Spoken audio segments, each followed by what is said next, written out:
Des arbres lampadaires pour éclairer les rues. Les arbres bioluminescents. L'éclairage public représenterait 8% de la consommation électrique mondiale. Des étudiants de l'université de Cambridge ont imaginé le remplacement des lampadaires par des arbres lumineux.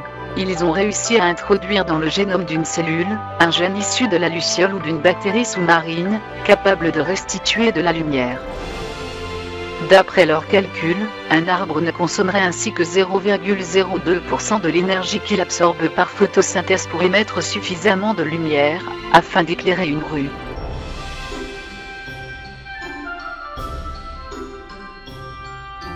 Des aliments sur mesure. Les nanotechnologies permettront de modifier les propriétés des aliments. Les nanotechnologies, qui exploitent les propriétés de l'infiniment petit, se glissent dans tous les domaines y compris l'alimentaire. En modifiant la structure moléculaire de certains produits, il serait notamment possible d'augmenter leur valeur nutritive, de modifier leur goût ou leur texture à volonté, d'allonger considérablement leur durée de conservation, et même de fabriquer de la matière grasse, sans graisse. Bref, de créer un aliment sur mesure.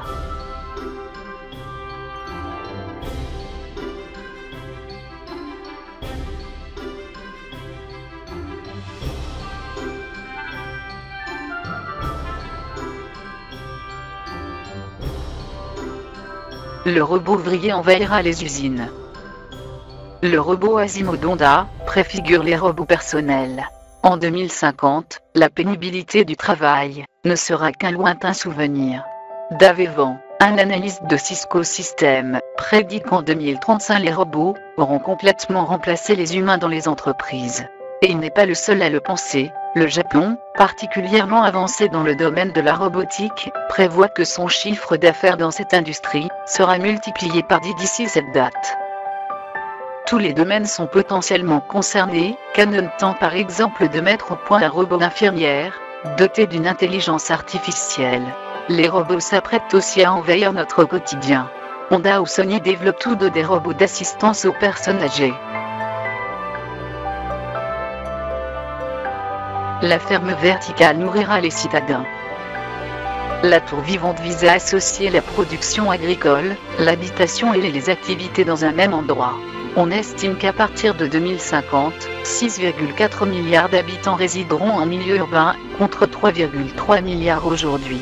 C'est pourquoi de nombreux cabinets d'architectes planchent sur des projets de fermes verticales, où les cultures prendraient place dans des immeubles.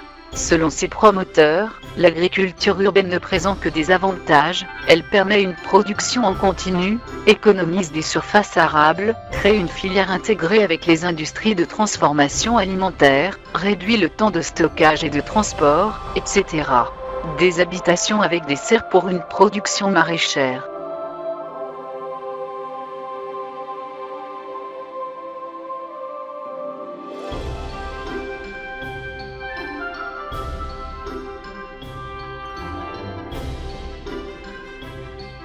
Une mini-centrale nucléaire en kit. Babcock & Wilcox Nuclear Energy produit des mini-réacteurs nucléaires. Cette énergie est à l'heure actuelle réservée à la production de grande ampleur. La puissance d'une centrale classique s'élève ainsi à plus de 1000 MW, et sa construction se chiffre en milliards d'euros. D'où l'idée de développer des mini-centrales, adaptées à une production décentralisée, ou même réservées à des groupes privés. La société américaine Babcock & Wilcox Nuclear Energy a ainsi mis au point un modèle compact de réacteur, 150 MW, dont la commercialisation pourrait débuter avant 2020. Il serait aussi possible de mettre en réseau ces réacteurs pour fabriquer une centrale en kit, et réduire ainsi considérablement les coûts de construction. En 2050, le nucléaire à portée de tous. Exploiter le minerai de la Lune. Le sol lunaire contiendrait une énorme quantité d'hélium-3. Les missions Apollo vers la Lune nous avaient déjà révélé la présence d'or et d'argent dans le sous-sol lunaire. Mais ces derniers sont en quantité trop faible pour imaginer une exploitation commerciale.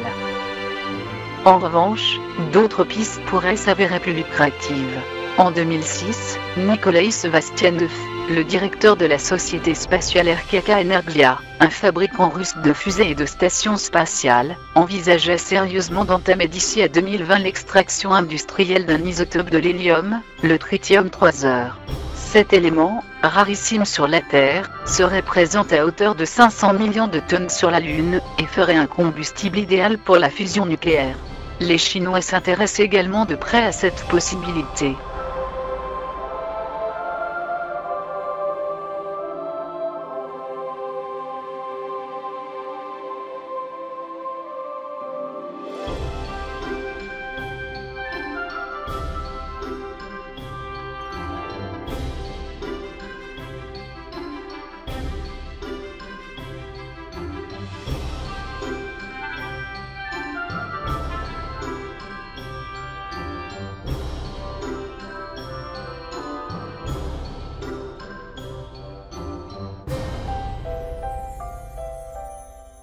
La centrale solaire spatiale est déjà sur les rails. L'énergie produite dans l'espace serait acheminée vers la Terre par rayons laser. Dans l'espace, le rayonnement solaire est 8 à 10 fois plus important que sur Terre. De plus, il n'est occulté ni par l'atmosphère ni par les nuages, et garantit un ensoleillement constant. D'où l'idée de déployer des panneaux solaires dans l'espace. L'énergie générée serait transformée en faisceaux laser, ou micromons pour être acheminée vers la Terre, où elle serait captée par une antenne parabolique. 2 projets sont en cours, un américain et celui de l'agence spatiale japonaise, Ajax, en collaboration avec Mitsubishi Heavy Industries, MHI. Cette dernière table sur une première entrée en service en 2030, et chiffre son coût à 21 milliards de dollars.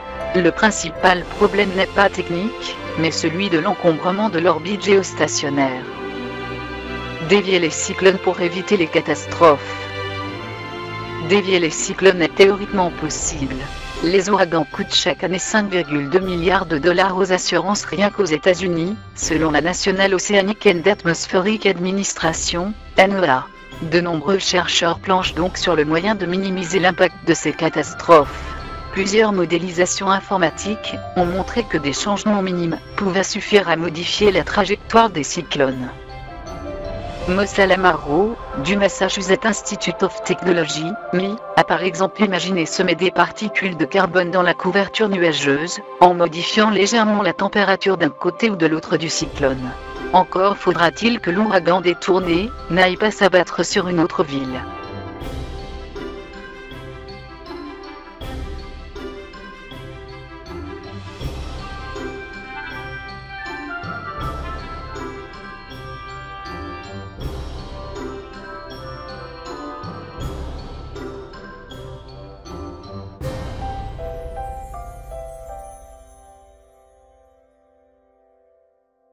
Les ponts qui s'auto-réparent. Des bactéries incrustées dans le béton permettront de colmater les fissures dans les infrastructures. Selon la Corrosion Society, un organisme américain, le coût de la corrosion des infrastructures en béton s'élèverait à 125 milliards de dollars par an aux États-Unis. Sans compter les conséquences des travaux, qui occasionnent des interruptions de circulation et des embouteillages. L'équipe d'Angjonke, de l'université de Delft aux Pays-Bas, planche sur un nouveau béton qui comblerait lui-même les fissures, en ajoutant simplement de l'eau. Des bactéries intégrées à l'intérieur du béton, en réagissant avec le dioxyde de carbone, formeraient une couche de carbonate de calcium. Extrêmement résistantes, les bactéries peuvent survivre en état dormant pendant des centaines d'années. Reste à trouver celles susceptibles de résister au milieu alcalin du béton. Les vêtements en spray révolutionneront l'habillement et la santé. La fibre sera reconstituée à même la peau. Marre de ne jamais trouver votre taille de t-shirt dans les boutiques? La société britannique fabricant semble avoir trouvé la solution, le vêtement en spray. L'invention a été développée par le designer de mode espagnol Manuel Thor. Elle consiste à mélanger des fibres textiles à un polymère et un solvant, et de projeter le mélange sur une surface. En séchant, le solvant s'évapore et on obtient un vrai tissu, réutilisable. La technique ne sera pas limitée à la mode. Dans le domaine médical, par exemple, elle permettra de diffuser des substances actives à travers la peau ou de servir de pansement. Elle pourrait aussi servir pour les garnitures intérieures d'une voiture ou dans l'industrie.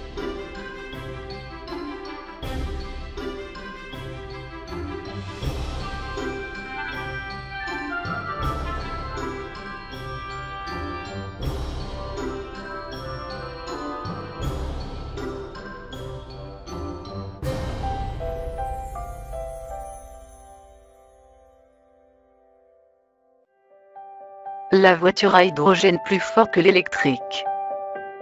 Un concept de Mercedes fonctionnant avec une pile à combustible. En 2050, c'est une quasi-certitude, la voiture à essence aura fait long feu. Et la voiture électrique est encore loin de pouvoir la remplacer complètement, faute d'autonomie suffisante. Le futur carburant pour alimenter le parc automobile sera donc peut-être l'hydrogène. Le projet Highway a calculé qu'il faudrait dépenser 60 milliards d'euros d'ici 2030 pour mettre en place l'infrastructure nécessaire à la circulation de 16 millions de véhicules à hydrogène d'ici 2030. Plusieurs problèmes restent néanmoins à résoudre, le stockage, pile à combustible, et surtout la production en grande quantité d'hydrogène, qui n'est pour l'instant possible qu'à partir d'énergies fossiles. L'avion sera silencieux et économe. L'avion série H du Mi devrait entrer en service entre 2030 et 2035. En 2008, la NASA a demandé aux industriels de l'aéronautique de plancher sur des concepts d'avions susceptibles d'entrer en service à partir de 2030. Au cahier des charges figurait notamment une réduction drastique du bruit généré, une consommation réduite de 70% par rapport aux standards actuels, et une capacité à optimiser l'exploitation de l'espace aérien et des aéroports. 8 projets ont été présentés fin 2010, provenant du MI, Massachusetts Institute of Technology, de Boeing ou de Lockheed Martin. Le Série H, le dernier né des avions modèles du Mi, est par exemple désigné comme le successeur du Boeing 777.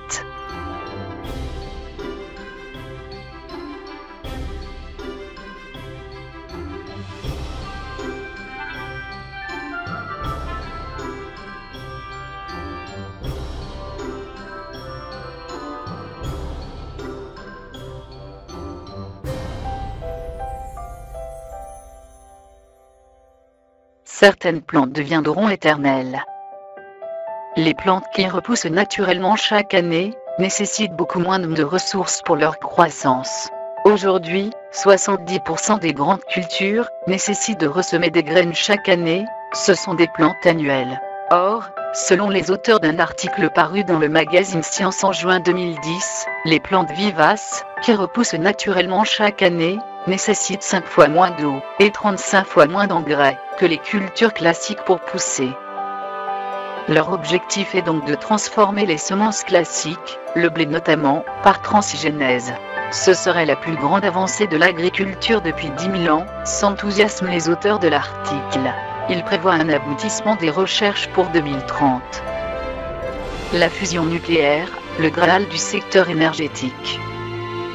La future installation scientifique d'ITER, une source d'énergie presque inépuisable, sans déchets et sans gaz à effet de serre, c'est le Graal de la fusion nucléaire. Et il se trouve en France, à Cadarache, où se conçoit le plus grand réacteur de fusion du monde, ITER, qui devrait entrer en service en 2018. Dans une enceinte en forme d'anomie sous ultravide, les particules seront chauffées à environ 1 million de degrés et chargées de plasma. Elles entreront alors en fusion, libérant de l'énergie. Si le processus de fusion arrive à être stabilisé, la phase de production pourra être envisagée. Les scientifiques d'ITER estiment possible la commercialisation d'électricité issue de la fusion dès 2040.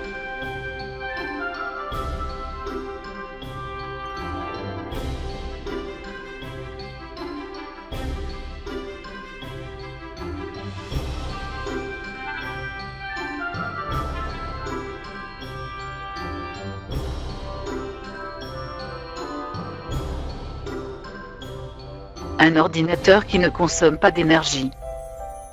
Savez-vous que l'industrie informatique génère à elle seule 2% des émissions de gaz à effet de serre, devant l'industrie aéronautique? Tout cela notamment parce qu'une requête informatique génère des données inutiles qui sont perdues en énergie. 2 chercheurs de l'université Cornell de Floride ont imaginé un ordinateur réversible, capable de revenir à l'état original de la requête quand une erreur est détectée. Ce qui permettrait de supprimer les effacements d'erreurs et l'énergie dissipée avec. Notre approche est pour l'instant purement théorique, reconnaît Simon Chutapuyal et Nagarajan Ranganathan. Mais l'avènement des ordinateurs quantiques pourrait permettre une application réelle du procédé. L'autoroute automatique sur la bonne voie. Imaginez un trajet où vous n'auriez pas besoin de conduire tout en étant au volant. Avec l'autoroute automatique, c'est possible, la voiture est guidée soit par guidage optique, soit grâce à un boîtier électronique installé dans la voiture. Le véhicule gère lui-même sa vitesse, calcule les distances et évite les obstacles. Une expérience a déjà été menée en Californie, mais abandonnée car trop coûteuse. De nouveaux modes de guidage, suivis des lignes blanches plutôt que des balises implantées dans la route, devraient permettre de réduire les frais d'équipement. Outre le confort pour l'usager, l'objectif est d'optimiser le trafic, de diminuer l'accidentologie et la consommation d'essence.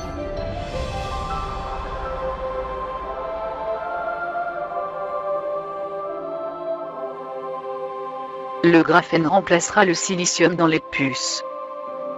Une feuille de graphène, de l'épaisseur d'un seul atome de carbone. Pour remplacer le silicium dans les puces électroniques, le graphène fait figure de favori. Ce matériau constitué d'une fine feuille de carbone de l'épaisseur d'un seul atome est en effet à la fois très conducteur et très résistant. L'écriture sur une puce en graphène s'avère 1000 fois plus rapide que les mémoires flash actuelles. Ce puce serait en outre capable de résister à 20 000 cycles effacement, réécriture et permettrait de fabriquer des écrans souples. André Ghem, le découvreur du graphène, estime qu'il faudra entre 15 et 30 ans pour passer de la recherche scientifique à l'application industrielle, puis encore 10 ans avant d'être produit en série. L'ordinateur fonctionnera à l'ADN. En remplaçant les bits informatiques par des codons ADN, on peut effectuer des calculs beaucoup plus complexes. Les ordinateurs biologiques, dont certains modèles expérimentaux, existent déjà dans les laboratoires, constitueront peut-être la prochaine révolution informatique. Dans ces systèmes, l'information est traduite non pas en charge électrique mais en fragments d'ADN, ce qui permet d'effectuer des milliards de calculs en parallèle, mais aussi des types de requêtes insolvables avec l'informatique classique. L'enjeu est énorme, car les puces à silicium arriveront d'ici 15 à 20 ans aux limites de leur miniaturisation. L'ordinateur biologique trouvera des applications dans des domaines nécessitant une puissance de calcul importante, comme la cryptographie ou la météorologie.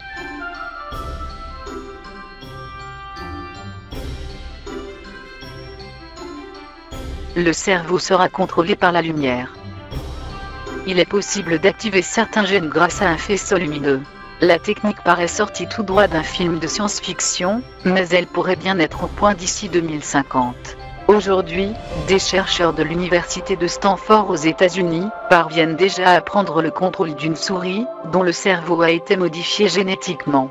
Bien plus efficace que les drogues, dont on ne peut pas précisément prévoir l'action. Des gènes photosensibles, provenant de plantes, ont été insérés dans le cerveau de la souris. Un faisceau lumineux permet alors d'activer certains neurones précis. Les chercheurs pensent que dans quelques décennies, un humain pourra guider les mouvements d'un bras artificiel en réagissant à des diodes de différentes couleurs. Le vaccin anti-sida aura enfin vu le jour. Le virus du sida cause la mort de 2 millions de personnes chaque année. Plus de 25 ans après la découverte du virus du sida, aucun vaccin n'est encore disponible, même si des progrès thérapeutiques considérables ont été réalisés dans les traitements. Or, 2,6 millions de nouvelles personnes sont infectées chaque année par le virus. La difficulté réside dans sa variabilité, il est capable de muter très rapidement, et d'échapper ainsi aux anticorps. Mais au fur et à mesure des recherches, la connaissance du virus s'approfondit, et plusieurs vaccins devraient arriver en phase d'essai clinique dans les années à venir.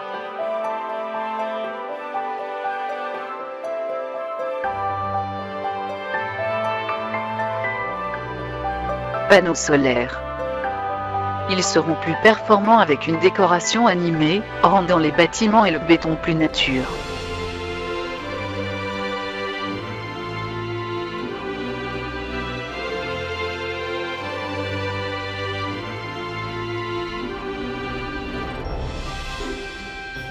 Politique. Nous constatons que notre système politique arrive à sa fin.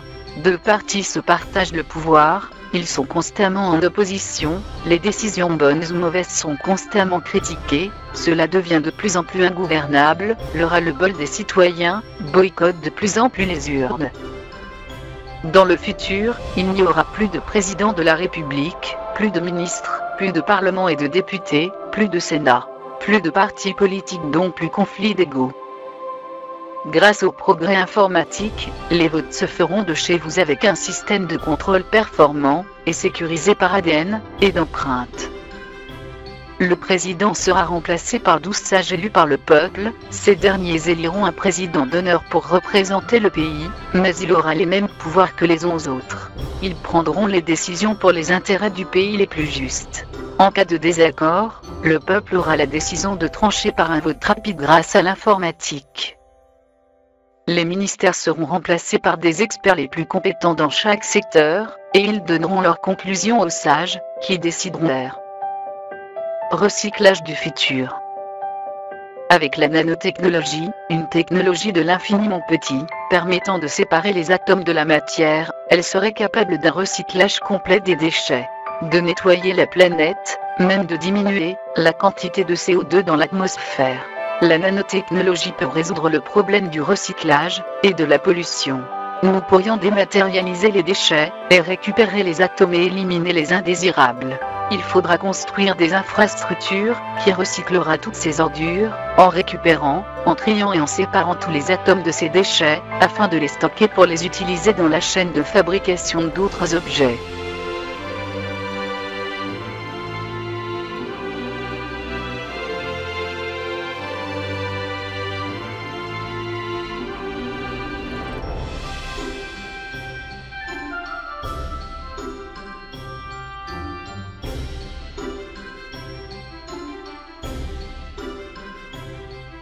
Danger. La nanotechnologie est un grand espoir pour régler beaucoup de problèmes de la Terre, mais l'utilisation tous azimuts de cette technologie peut être un danger. Nous accumulons déjà un retard sur le recyclage de cette nouvelle technologie. Il y a de plus en plus de matériaux utilisant ces nanoparticules. Elles ne sont pas signalées, elles ne sont pas récupérées et encore moins recyclées, car il n'y a pas de budget pour étudier comment faire. Alors elles finissent dans les décharges sans savoir l'impact qu'elles peuvent avoir sur l'environnement et sur nous. Le dilemme entre bénéfices et sécurité est toujours vif. On estime à 0 € le montant de la recherche pour étudier les risques qu'ils peuvent faire sur la nature et les êtres vivants.